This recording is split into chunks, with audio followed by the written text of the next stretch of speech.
Hello guys, hello Virgo. Welcome dito sa aking channel Virgo.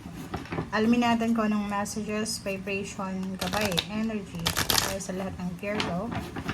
Ito ay general reading, so pwede kang makaresonate. Gamitin mo ang iyong intuition sa panunood. Okay, Virgo. First card, reverse na 3 of Wands. Nako, meron ditong Virgo na medyo sensitive, same sa Taurus. Parang naghihintay sila. Pwedeng naghihintay sila ng promotion sa trabaho, salary increase, travel, movement. Gusto na nilang lumipat ng trabaho, lumipat ng location, or pwedeng feeling nila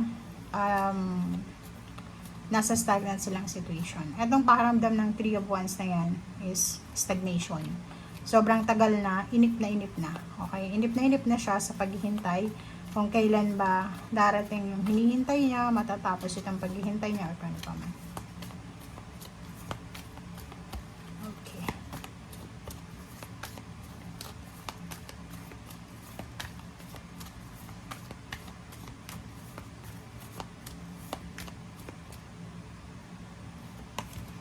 Okay, so yun. So, kung alam mo itong matagal mo nang hinihintay, ay posibleng parating na siya. So, yun.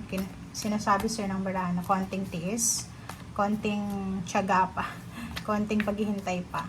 Diba yung iba parang sasabihin, okay, ang mabilis lang sabihin na okay, maghintay ka, pero mahirap talaga maghintay. So, if naiinip ka, medyo ano lang ito, medyo understandable naman pag naiinip tayo. Okay?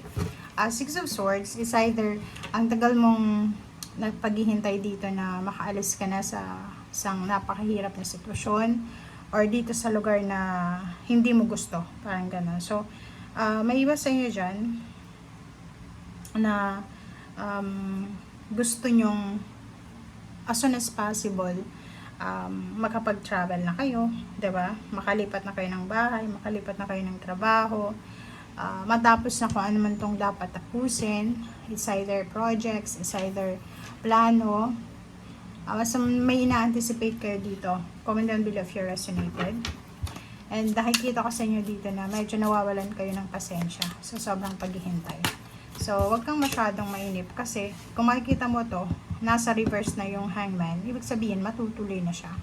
And eto, ready na siya. Ipupush niya lang yung isang step, and then tapos na, on the way na sa travel, diba? Okay, Virgo. Nakikita ko siya dito na 2 of Wands kasi siya. May parating sa'yo na isang bagay na, or pwedeng choices. Posibleng may mga offer, pwedeng dalawa, it's either relationship, it's either risky work plans, or risky offer siya, parang hindi mo pa alam, parang ganun. Hindi masyadong klaro sa'yo kung ano ito na in-offer sa'yo ng universe. So, nakikita ko sa'yo dito na kailangan mo siyang pag-isipang mabuti. Lalo na kung tungkol siya sa trabaho, tungkol siya sa pera, or sa relationship, kailangan mong maging matalino. Kailangan mong unahin yung kung ano yung sinasabi ng isip mo sa ngayon. Kasi pwede kang magkamali. Okay?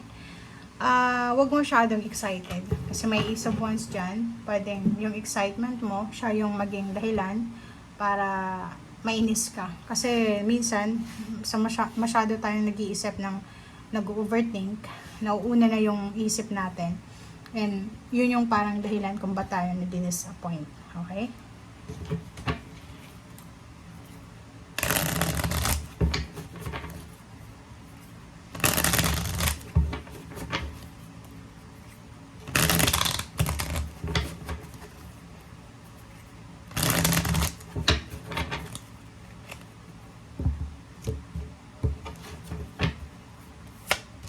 Okay.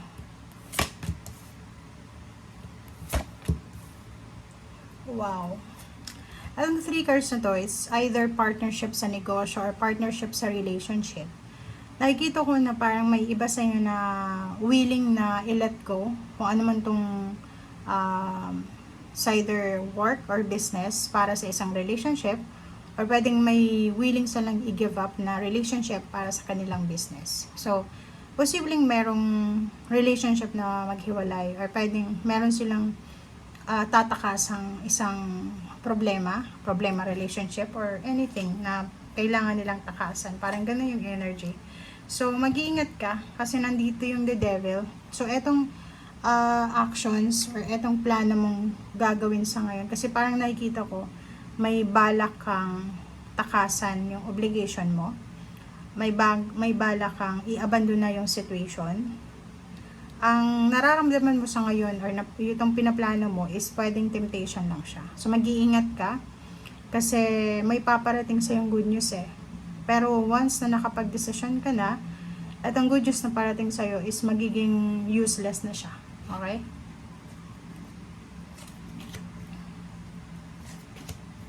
Wow. So, yun. Nakikita ko sure dito na isang decision making ang gagawin mo regarding sa salapi. So, parang isang desisyon ang gagawin ng mga Virgo na pwedeng focus nito is yung mahawakan niya yung financial success, yung financial gain, mahawakan niyo yung financial new beginnings or yung prosperity and abundance. So, ikaw na yung nakakaalam na ito. Okay? Isang decision to. Okay?